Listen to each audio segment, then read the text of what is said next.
Ya, bertemu lagi dengan saya pada video pertemuan kedua dengan tema pengantar pendidikan Pancasila. Nah, pengantar pendidikan Pancasila. Jika kita lihat, kita memulai pengantar pendidikan Pancasila, maka kita setidaknya harus hafal dulu 5 sila yang ada di dalam Pancasila. Sebagaimana yang sudah diajarkan dari SD, SMP, SMA, ataupun yang sederajat, bahwa sila pertama itu adalah ketuhanan yang Maha Esa. Kedua, kemanusiaan yang adil dan beradab. Ketiga, persatuan Indonesia. Keempat, kerakyatan yang dipimpin oleh hikmah kebijaksanaan dalam permusyawaratan dan perwakilan. Dan kelima, keadilan sosial bagi seluruh rakyat Indonesia. Nah, pada bab pertama ini kita akan menjelaskan apa sebenarnya konsep, hakikat, dan perjalanan pendidikan Pancasila di Indonesia. Nah, kalau kita flashback pada zaman-zaman sebelumnya terkait pendidikan Pancasila, maka kita banyak mengenal, dahulu namanya itu ada budi pekerti, pendidikan moral Pancasila yang disingkat dengan PMP, kemudian pendidikan Pancasila dan kewarganegaraan yang disingkat dengan PPKN, dan lain-lainnya. Namun, apakah rekan-rekan mahasiswa sudah memahami nilai-nilai Pancasila yang terkandung dalam mata pelajaran tersebut? Kalau sudah, apa kesan yang kalian peroleh terkait pelajaran-pelajaran mengenai nilai-nilai Pancasila tersebut? Nah, pastilah jawaban dari rekan-rekan mahasiswa dengan rekan-rekan mahasiswa yang lain pasti sangat berbeda-beda. Hal tersebut menunjukkan masih terdapat perbedaan dalam pemahaman atas perlu atau tidaknya pendidikan Pancasila di perguruan tinggi. Nah, tetapi dalam perjalanan sejarah bangsa Indonesia, sesungguhnya nilai-nilai Pancasila sebagai pandangan hidup bangsa sudah terwujud di dalam kehidupan bermasyarakat sejak sebelum Pancasila sebagai dasar negara dirumuskan dalam suatu sistem nilai. Sejak zaman dahulu, wilayah-wilayah Nusantara ini mempunyai beberapa nilai yang dipegang teguh oleh masyarakatnya sebagai contoh. Percaya kepada Tuhan dan toleran. 2. Gotong royong. Ketiga, musyawarah. Dan keempat, solidaritas atau kesetiakawanan sosial dan hal lain yang mendukung untuk melihat eksistensi Pancasila pada zaman dahulu. Nah, tetapi munculnya permasalahan yang mendera di Indonesia memperlihatkan telah tergerusnya nilai-nilai Pancasila dalam kehidupan bermasyarakat, berbangsa, dan bernegara. Oleh karena itu, perlu diungkap berbagai permasalahan di negeri tercinta ini yang menunjukkan pentingnya mata kuliah pendidikan Pancasila. Pertama, bicara masalah kesadaran pajak.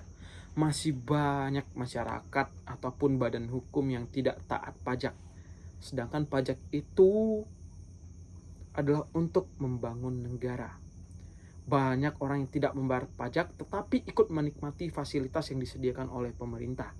Makanya kalau kita sebagai warga negara dituntut untuk taat pajak demi membangun negara kita ini. Kedua, masalah korupsi. Sampai hari ini tren korupsi masih terjadi. Hal ini masih bisa kita temukan bahwa adanya perilaku pejabat publik yang kurang sesuai dengan standar atau nilai moral Pancasila. Nah, agar perilaku koruptif itu ke depan makin direduksi, maka mata kuliah pendidikan Pancasila perlu diintensifkan di perguruan tinggi. Hal tersebut dikarenakan rekan-rekan mahasiswa pada ke depan adalah menjadi seorang intelektual generasi muda yang akan menjadi calon-calon pejabat publik di kemudian hari. Makanya perilaku koruptif itu dari sekarang itu tidak diperkenalkan atau dibumi hanguskan. Kemudian masalah lingkungan. Kalau kita lihat masalah lingkungan, Indonesia kan sebagai salah satu negara paru-paru dunia. Tetapi masalah hutan, masalah keseharian terkait AMDAL masih sering terjadi di Indonesia. Masih sering kita rasakan asap, kiriman-kiriman asap atau kebakaran hutan. Akibatnya asap. Selain itu masih banyak terjadi limbah dari baik itu perusahaan ataupun dari organisasi-organisasi yang memproduksi sesuatu ataupun barang gitu tetapi tidak memperhatikan AMDAL-nya. Kemudian masih terjadi masalah disintegrasi bangsa. Nah, demokratisasi mengalir dengan deras menyusul terjadinya reformasi di Indonesia. Di samping menghasilkan perbaikan-perbaikan dalam tatanan negara Republik Indonesia, reformasi juga menghasilkan dampak negatif, antara lain terkikisnya rasa kesatuan dan persatuan bangsa. Sebagai contoh, acap kali mengemuka dalam wacana publik bahwa ada segelintir elit politik di daerah yang memiliki pemahaman yang sempit tentang otonomi daerah. Mereka terkadang memahami otonomi daerah sebagai bentuk kekuasaan keleluasaan pemerintah daerah untuk membentuk kerajaan-kerajaan kecil. Implikasinya, mereka menghendaki daerahnya diistimewakan dengan berbagai alasan. Bukan itu saja, fenomena primordialisme pun terkadang muncul dalam kehidupan masyarakat. Beberapa kali kita mungkin bisa menyaksikan berbagai media massa memberitakan elemen masyarakat tertentu memaksakan kehendaknya dengan cara kekerasan kepada elemen masyarakat lainnya. Kemudian terjadi masalah dekadensi moral. Selain itu terjadi masalah penyebaran narkoba yang semakin atau narkotika yang semakin menyebar pada hari ini. Kemudian terjadi masalah penegakan hukum yang berkeadilan. Kemudian terjadi masalah terorisme.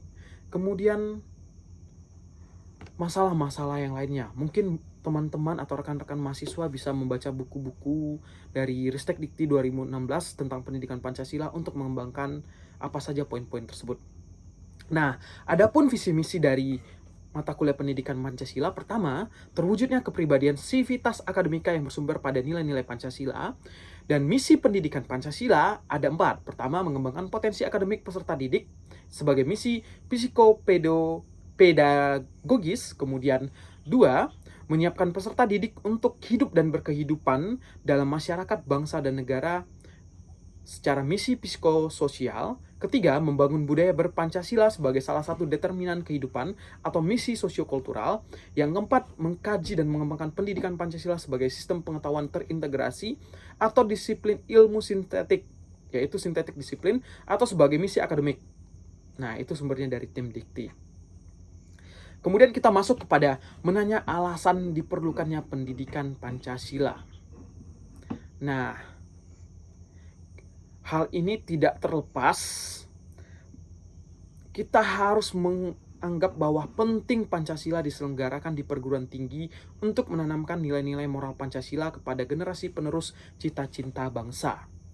Dengan demikian, pendidikan Pancasila diharapkan dapat memperkokoh modalitas akademik mahasiswa dalam berperan serta membangun pemahaman masyarakat. Antara lain, pertama, kesadaran gaya hidup sederhana dan cinta produk dalam negeri. Kedua, kesadaran pentingnya kelangsungan hidup generasi mendatang. Ketiga, kesadaran pentingnya semangat kesatuan persatuan atau solidaritas nasional. Yang keempat, kesadaran pentingnya norma-norma dalam pergaulan. Yang kelima, kesadaran pentingnya kesehatan mental bangsa.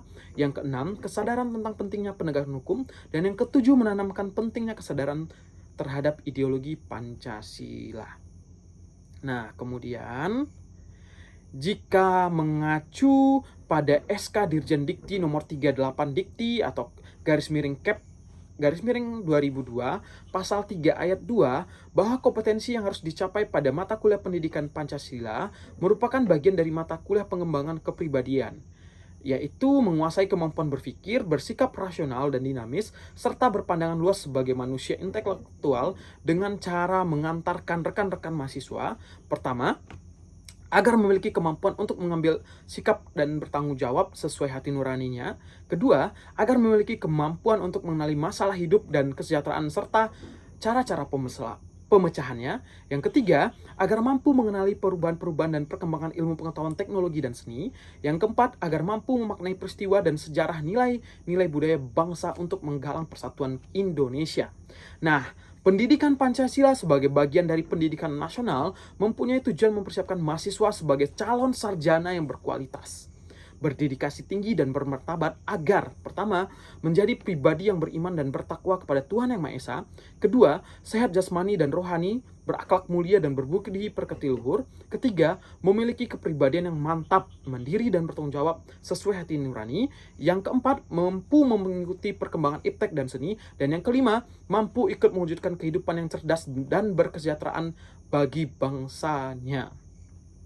Nah, sedangkan secara spesifik, tujuan penyelenggaraan pendidikan Pancasila di perguruan tinggi adalah pertama, memperkuat Pancasila sebagai dasar falsafah negara dan ideologi bangsa melalui revitalisasi nilai-nilai dasar Pancasila sebagai norma dasar kehidupan bermasyarakat, berbangsa, dan negara. Kedua, memberikan pemahaman dan penghayatan atas jiwa-jiwa nilai dasar Pancasila kepada mahasiswa sebagai warga negara Republik Indonesia dan membimbing untuk dapat menerapkannya dalam kehidupan bermasyarakat, berbangsa, dan bernegara. Ketiga, mempersiapkan mahasiswa agar mampu menganalisis dan mencari solusi terhadap berbagai persoalan kehidupan bermasyarakat, berbangsa, dan bernegara melalui sistem pemikiran yang berdasarkan nilai-nilai Pancasila dan Undang-Undang Dasar Negara Republik Indonesia tahun 1945. Dan yang keempat, membentuk sikap mental mahasiswa yang mampu mengapresiasi nilai-nilai ketuhanan, kemanusiaan, kecintaan pada tanah air, dan kesatuan bangsa, serta pungutan masyarakat madani yang demokratis, berkeadilan, dan bermartabat, berlandaskan Pancasila untuk mampu berinteraksi dengan dinamika internal dan eksternal masyarakat bangsa Indonesia. Nah, ini bersumber dari Direktorat Pembelajaran dan Kemahasiswaan pada tahun 2013, halaman 8 Romawi. Nah, kemudian kita masuk kepada menggali sumber historis sosiologis politik pendidikan Pancasila. Kita masuk kepada sumber historis pendidikan Pancasila. Nah, pada hal ini banyak hikmah yang dapat dipetik pada dekade bangsa Indonesia sebelum masa pergerakan nasional selalu mengalami kekalahan dari penjajah. Kenapa? Karena perjuangan pada masa itu masih bersifat kedaerahan, kurang adanya persatuan dan mudah dipecah belah, dan kalah dalam pengawasan iptek termasuk dalam bidang persenjataan. Nah, atas hal itu, Presiden Soekarno pernah menyatakan bahwa jangan sesekali meninggalkan sejarah. Pernyataan tersebut dimaknai bahwa sejarah mempunyai fungsi penting dalam membangun kehidupan bangsa dan lebih bijaksana di masa depan. Nah, hal inilah yang menjadi dasar historis dari pendidikan Pancasila. Jangan lupa akan sejarah. Kemudian sumber sosiologis pendidikan Pancasila. Nah, apabila sosiologi dipahami sebagai ilmu tentang kehidupan antar manusia, di mana mengkaji antara lain latar belakang, susunan, dan pola kehidupan sosial dari berbagai golongan dan kelompok masyarakat, di samping juga mencari masalah-masalah sosial, perubahan, dan baik itu pembaharuan dalam masyarakat, maka kajian sumber sosiologis pendidikan Pancasila ditegaskan oleh Bung Karno bahwa Pancasila digali dari bumi pertiwi Indonesia. Dengan kata lain, nilai-nilai Pancasila berasal dari kehidupan sosiologis masyarakat Indonesia. Pernyataan ini tidak diragukan lagi karena dikemukakan oleh Bung Karno sebagai penggali Pancasila. Meskipun beliau dengan rendah hati membantah apabila disebut sebagai pencipta Pancasila. Nah, kemudian kita masuk sebagai sumber yuris pendidikan Pancasila. Nah, kita akan masuk sebagai negara Republik Indonesia adalah negara hukum atau Reksstat. Dan salah satu cirinya adalah istilah yang bernuansa atau bersinonim, yaitu pemerintahan berdasarkan hukum atau rule of law. Pancasila sebagai dasar negara merupakan landasan dan sumber dalam pembentukan dan penyelenggaraan negara hukum tersebut. Hal tersebut berarti pendekatan yuridis merupakan salah satu pendekatan utama dalam pengembangan atau pengayaan materi mata kuliah pendidikan Pancasila. Nah, kemudian kita masuk kepada sumber politik pendidikan Pancasila. Nah, melalui pendekatan politik, sumber pengayaan materi pendidikan Pancasila berasal dari fenomena kehidupan politik bangsa Indonesia. Tujuannya agar mampu mendiagnosa dan mampu memformulasikan saran-saran tentang upaya atau usaha mewujudkan kehidupan politik yang ideal sesuai dengan nilai-nilai Pancasila. Bukankah Pancasila dalam tataran tertentu merupakan ideologi politik, yaitu mengandung nilai-nilai yang menjadi kaidah penuntun dalam mewujudkan tata tertib sosial politik yang ideal. Nah, hal ini sesuai dengan pendapat Budiarjo pada tahun 1998 dengan menyatakan ideologi politik adalah kemampuan nilai-nilai, ide, norma-norma, kepercayaan, dan keyakinan suatu Weltanschauung atau yang dimiliki seseorang atau sekelompok orang atau dasar mana dia menentukan sikapnya terhadap kejadian dan problema politik yang dihadapinya dan menentukan tingkah laku politiknya. Nah, sekianlah pertemuan untuk video kedua ini. Jika ada saran, pernyataan, ataupun pertanyaan, kritik, dan saran, silahkan komen di video yang akan saya upload di YouTube ini, atau yang sudah diupload di YouTube ini. Silahkan tinggalkan nama, nomor induk mahasiswa, atau nomor buku pokok, kemudian asal perguruan tinggi, dan jangan lupa itu adalah bagian dari absen. Jadi sekian video ini, saya ucapkan terima kasih dan sampai jumpa pada video berikutnya.